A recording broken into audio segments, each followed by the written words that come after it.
Hey guys, it's me সুরা আক্তার ইভা। তো গত ভিডিওতে বলেছিলাম গ্রামে যাব ফুফাতো ভাইয়ের বিয়ে খেতে, আর এখানে একটা টুইস্ট আছে। সেই টুইস্টটা হচ্ছে আমার এক্সাম শুরু হচ্ছে 26 তারিখ, দেন আমার ফুফাতো ভাইয়ের বিয়ে হচ্ছে 27 তারিখ। দুপুরে পরীক্ষা দিয়ে এসে আমরা বিকালে রওনা হই গ্রামে যাওয়ার উদ্দেশ্যে।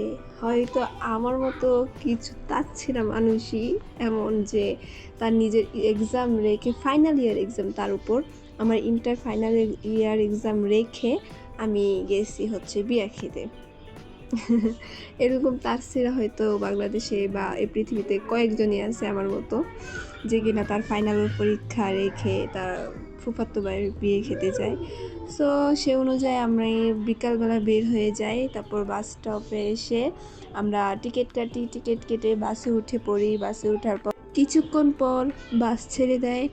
বিয়ে খেতে যেতাম না যদি না শুক্রবার বিয়েটা পড়তো। আসলে আমার এক্সাম শুরু হয় বৃহস্পতিবারে, তাই ভাবছি যেহেতু মাঝখানে 2 দিন ছুটি আছে তাহলে যাই বিয়েটা খেয়ে আসি। লাইফ থেকে এরকম এনজয় যদি বাদ দিয়ে দিই তাহলে তো আর লাইফের আনন্দ এনজয় বলতে কিছু থাকেই না। তো এত প্যারা না নিয়ে আমি চলে যাই গ্রামে আমার মার সাথে। আর আমার বাবা যায়নি, বাবার অফিসে অনেক কাজ আছে তাই যায়নি। আর আমাদের ভাড়াটিও আমাদের সাথে গিয়েছে আমাদের গ্রাম দেখতে। কিছুক্ষণ ব্রেক টাইম দেয় তাই আমরা বাস থেকে নেমে পড়ি। নেমে আমরা ছোটরা ঝালমুড়ি কিনে খাই। দেন কিছুক্ষণের পরই আমরা আমাদের গ্রামে চলে আসি, মানে আমাদের জেলায় চলে আসি, নেত্রকোনা। তো বাস থেকে নেমে যাই আমরা।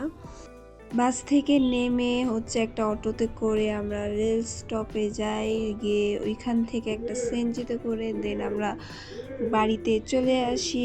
আর এরপর আর ভিডিও ক্যাপচার করতে পারি না। আর আপনারা তো জানেন আমার ভিডিওর কোনো আগা মাথা থাকে না, আমি শেষ পর্যন্ত কোনো কিছু শেষ করতে পারি না। সো গাইস, আজকে ভিডিও এ পর্যন্ত। আল্লাহ হাফেজ। কালকে বিয়ের ভিডিও আপলোড করব। Like and subscribe.